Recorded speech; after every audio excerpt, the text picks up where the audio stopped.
오늘 말씀 우리 함께 봉독하도록 하겠습니다. 오늘 말씀 욥기 12장입니다.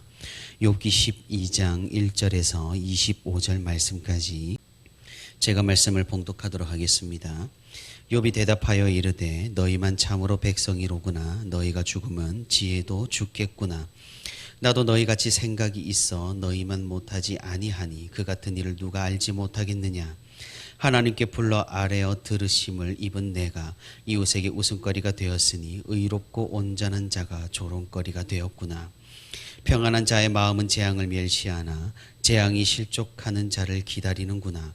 강도의 장막은 형통하고 하나님을 진노하게 하는 자는 평안하니 하나님이 그의 손에 후히 주심이니라. 이제 모든 짐승에게 물어보라. 그것들이 내게 가르치리라. 공중의 새에게 물어보라. 그것들이 또한 내게 말하리라. 땅에게 말하라. 내게 가르치리라. 바다의 고기도 내게 설명하리라. 이것들 중에 어느 것이 여호와의 손이 이를 행하신 줄을 알지 못하랴.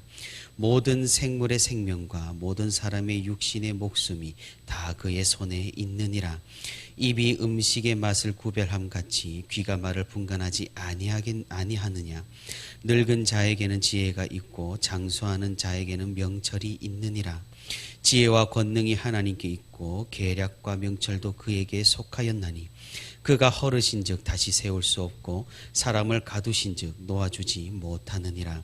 그가 물을 막으신즉 곧 마르고 물을 보내신즉 곧 땅을 뒤집나니 능력과 지혜가 그에게 있고 속은 자와 속이는 자가 다 그에게 속하였으므로 모사를 벌겨벗겨 끌어가시며 재판장을 어리석은 자가 되게 하시며 왕들이 맨 것을 풀어 그들의 허리를 동이시며 제사장들을 벌거벗겨 끌어가시고 권력 있는 자를 넘어뜨리시며 충성된 사람들의 말을 물리치시며 늙은 자들의 판단을 빼앗으시며 귀인들에게 멸시를 쏟으시며 강한 자의 띠를 푸시며 어두운 가운데에서 은밀한 것을 드러내시며 죽음의 그늘을 광명한 대로 나오게 하시며 민족들을 커지게도 하시고 다시 멸하기도 하시며 민족들을 널리 퍼지게도 하시고 다시 끌려가게도 하시며 만민의 우두머리들의 총명을 빼앗으시고 그들의 길없는 거친들에서 방황하게 하시며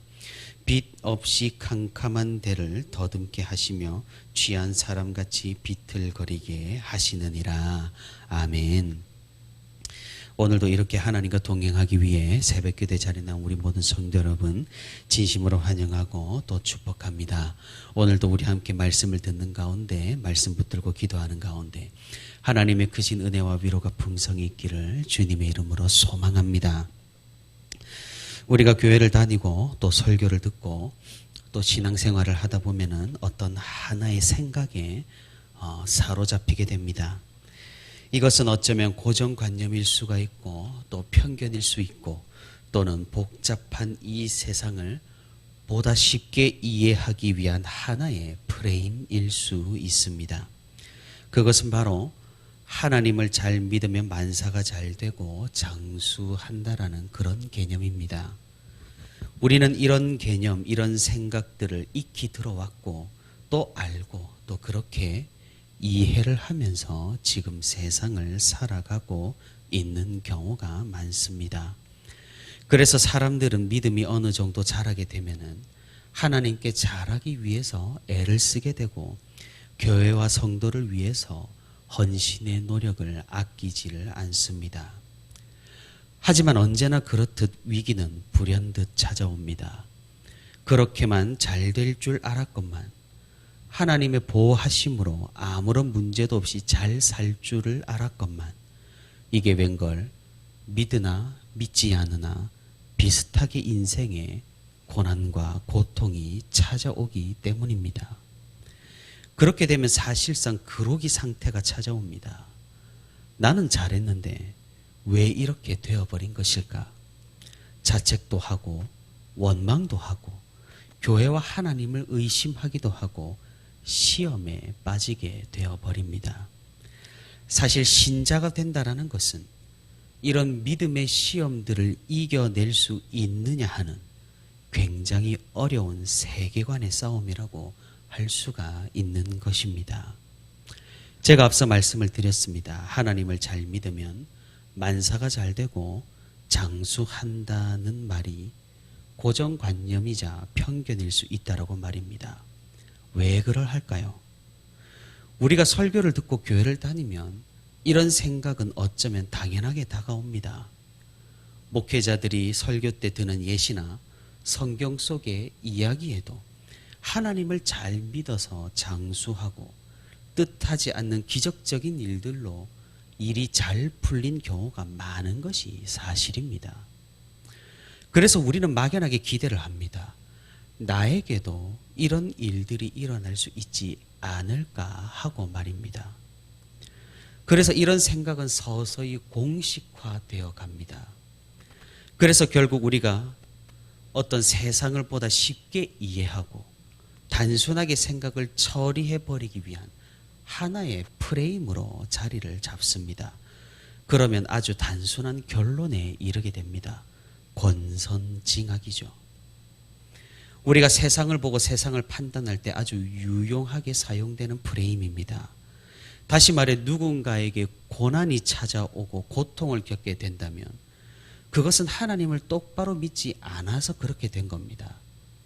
반대로 누군가에게 엄청난 행운이 찾아오고 하는 일마다 잘 풀린다면 그것은 하나님을 아주 잘 섬겨서 그렇게 된 것입니다.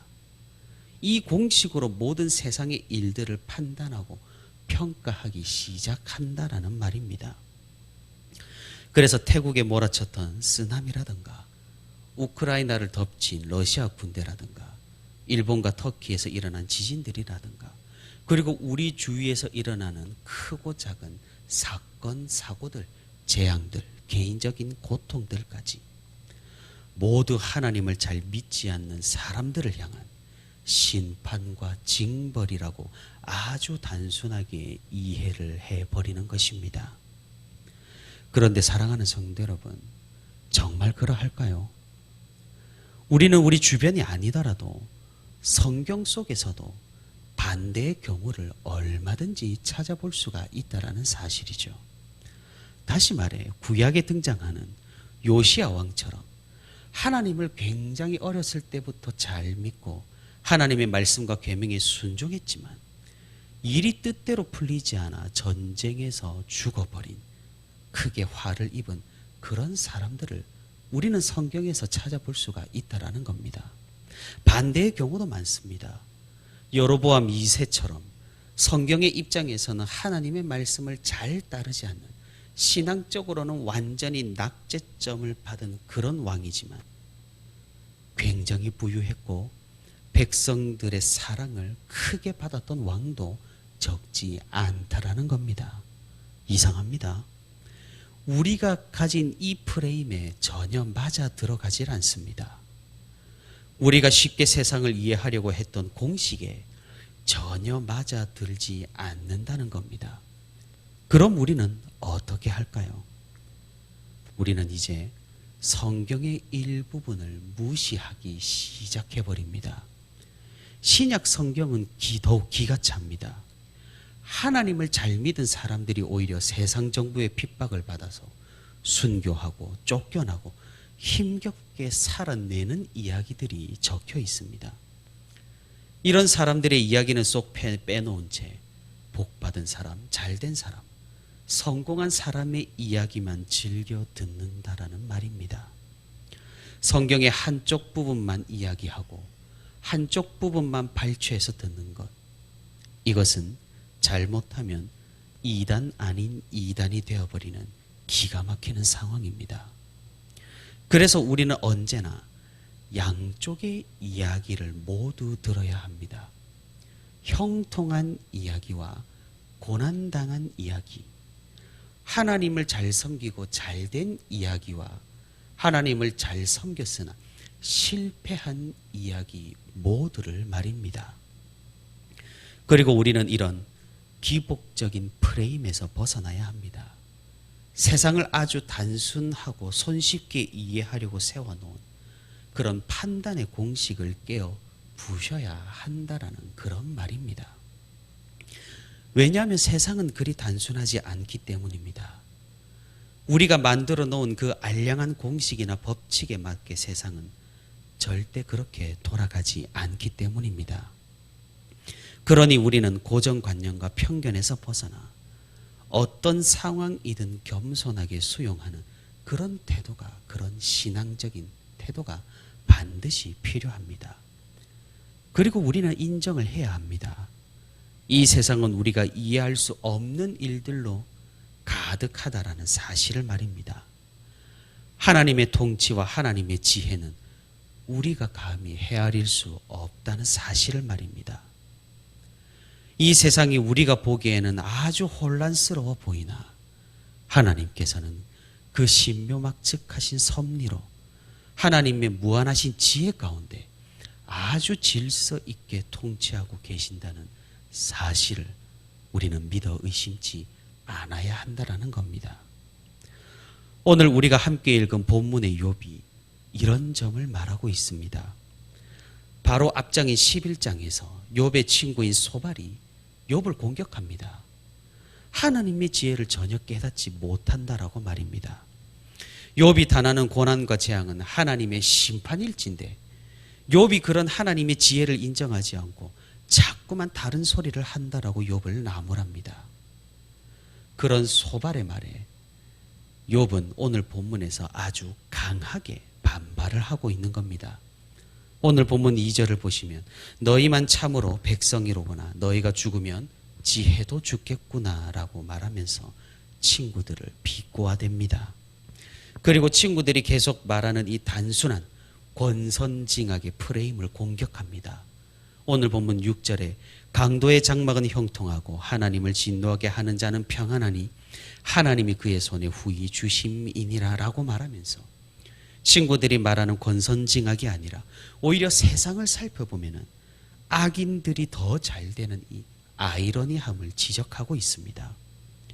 그리고 욥은 그 뒤로 장황하게 하나님의 지혜에 대해서 설명하고 있습니다.